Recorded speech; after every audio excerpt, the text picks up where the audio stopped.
Mesdames, Messieurs, bonjour. Très heureux de vous retrouver sur Panafricanist TV, la chaîne des panafricanistes. Au cours de cette autre édition, nous allons continuer, comme à notre habitude, à nous interroger. Mais nous parlerons également des renforcements des capacités opérationnelles du côté de Bamako, au Mali, 2 hélicoptères de combat flambant neufs et des radars pour les forces armées maliennes. Eh bien, le chef de l'état-major général des armées, le général de la division Omar Diarra, a réceptionné ce lundi 18 avril 2022, au nom du ministre de la Défense et les anciens combattants, 2 hélicoptères de combat et des radars de surveillance. C'est exactement à 0h45 que le cargo russe transportant les 2 hélicoptères de combat et les radars s'est immobilisé sur le tarmac de l'aéroport international président Modibo Keïta. Eh bien, il déclare, je cite, « Nous recevons ce 2e lot d'équipements militaires en provenance de la Russie au nom du ministre de la Défense et des anciens combattants. C'est la manifestation d'un partenariat très fructueux avec la Fédération de Russie. C'est aussi l'expression d'une volonté politique très forte pour équiper l'armée malienne de moyens conséquents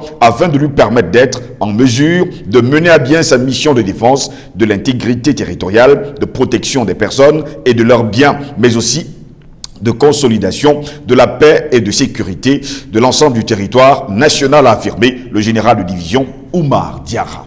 Pour justement passer le temps avec nous ce matin encore, nous sommes avec Albert Anatole Aïssi. Il est directeur de publication du journal Le Cactus et surtout journaliste d'investigation. Albert Anatole Aïssi, bonjour, bienvenue à vous.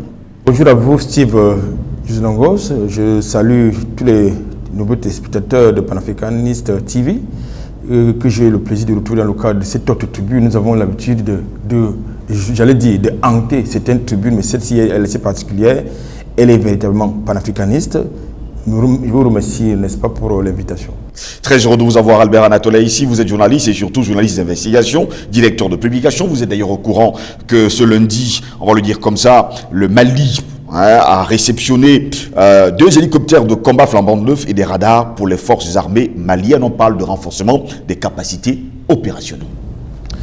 Déjà, il faut noter, M. Ngos, que ce don, s'il faut ainsi dire, intervient dans le triple contexte de la guerre en Ukraine. Je parle de cette opération militaire spéciale qui a été engagée depuis le 24 février par la Russie. Oui. Dans le contexte d'une campagne de bashing contre l'armée malienne, comme par hasard, du côté des événements de Moura au Mali. Dans le troisième contexte, n'est-ce pas, du départ des forces Barkhane du Mali. Je pense que les fameuses, c'est-à-dire les forces armées maliennes, ont besoin non seulement des capacités opérationnelles un peu plus renforcées, ils en ont davantage besoin justement du matériel logistique pour mener à bien les opérations qui sont les leurs, pour la sécurisation, la stabilité, n'est-ce pas, du Mali. Et je crois qu'il ne faut pas cracher sur cela, sur le don russe qui a été réceptionné il y a quelques jours par le gouvernement malien. Ça a parti justement de cette multiplicité des partenaires multilatéraux, bien bilatéraux, n'est-ce pas, du gouvernement malien, parce que vous vous rappelez que depuis pratiquement plus de 9 ans, les forces françaises, ou plutôt les forces françaises ou les forces multinationales, oui, étaient présentes du côté du Sahel et plus spécifiquement au Mali. On n'a pas vu les résultats suivre justement cette grande mobilisation et ces ramdans médiatiques que vous avez autant que moi suivi.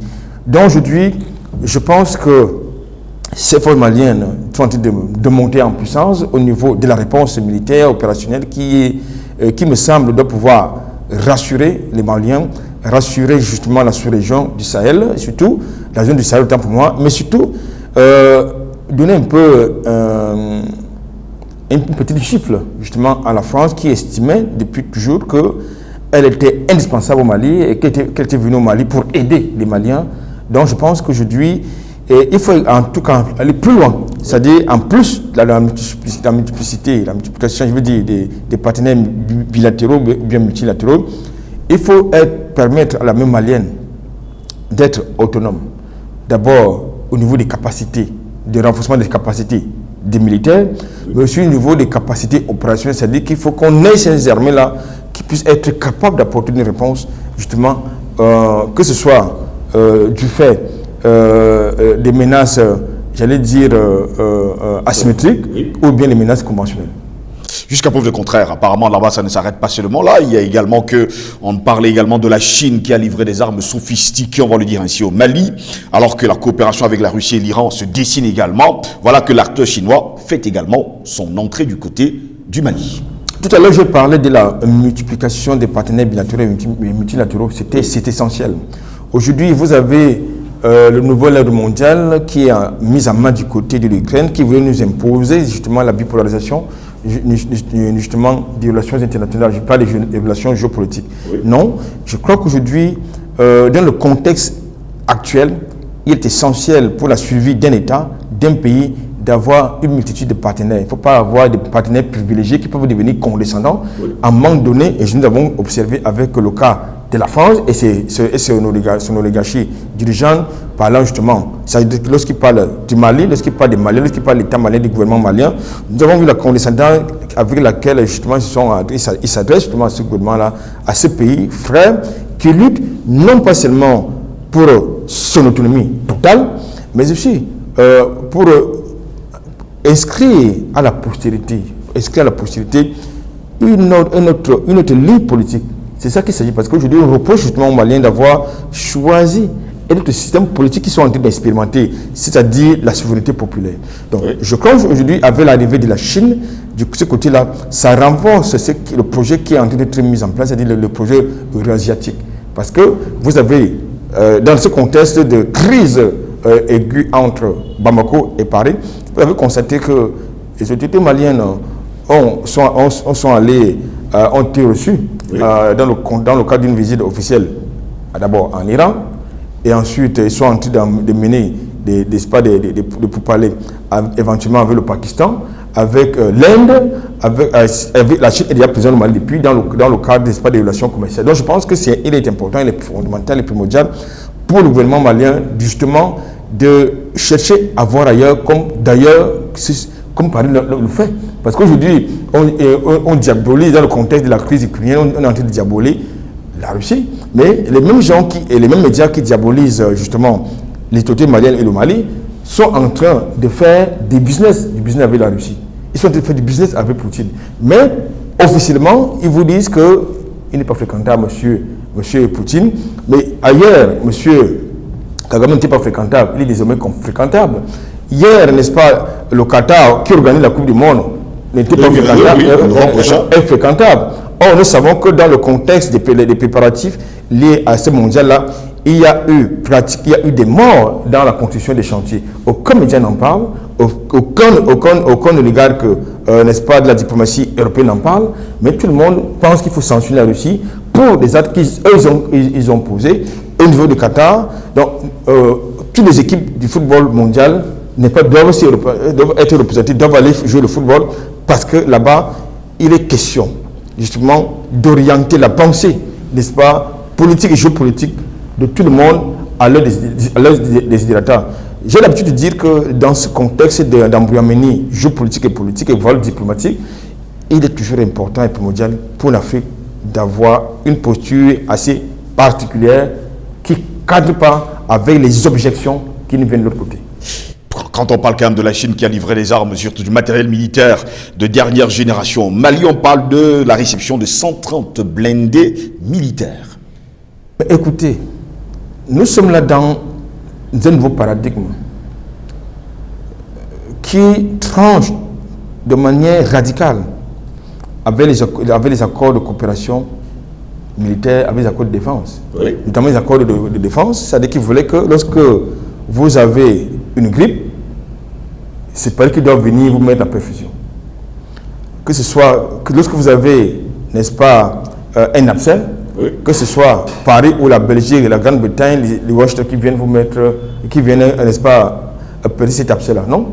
Je crois qu'aujourd'hui, il faut changer de paradigme.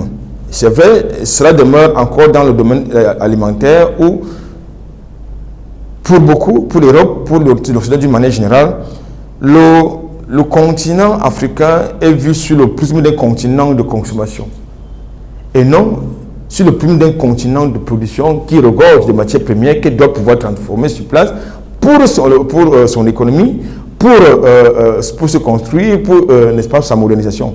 Donc, alors, nous sommes un peu dans le schéma centrafricain où vous avez un pays qui est en guerre, qui a une menace réelle, asymétrique, qui demande à avoir des armes, mais on lui dit non, vous n'avez pas besoin d'avoir des armes, on viendra vous protéger. Pendant que de l'autre côté, non seulement on finance la menace asymétrique et leurs auteurs, leurs commanditaires, en plus, on leur donne des armes pour plus sophistiquées que celles détenues par l'armée régulière. Donc, je crois qu'aujourd'hui, comme je l'ai dit tout à l'heure, il est important, c'est vrai, que dans le contexte actuel, que le Mali regarde à se tourne ailleurs pour défendre son intégrité territoriale, pour ramener justement la paix, je veux dire la stabilité du Mali, parce qu'aujourd'hui, avec l'arrivée, n'est-ce pas, des instructeurs russes, que les autres médias appellent les mercenaires, eh bien, il y a eu l'inversement, n'est-ce pas, de la peur, mais surtout de la menace. Aujourd'hui, justement, les forces armées maliennes vont de victoire en victoire, et il y a quelques jours, souvenez-vous, ils ont mené une opération militaire du côté de Moura qui a mis sur le carreau plusieurs djihadistes. C'est vrai, il y a peut-être des dégâts collatéraux, mais il faut laisser les enquêtes en cours déterminer si ces dégâts collatéraux étaient intentionnels ou involontaires. Albert Anatola, ici sont quand même nombreux les Africains qui, jusqu'à preuve de contraire, veulent la sécurité et surtout la sécurisation du continent africain, puisqu'ils savent pertinemment que la majeure partie des pays africains souffrent d'insécurité. Pourquoi est-ce que ces pays ne font pas comme le Mali et aujourd'hui la République centrafricaine? C'est la question qu'ils se posent.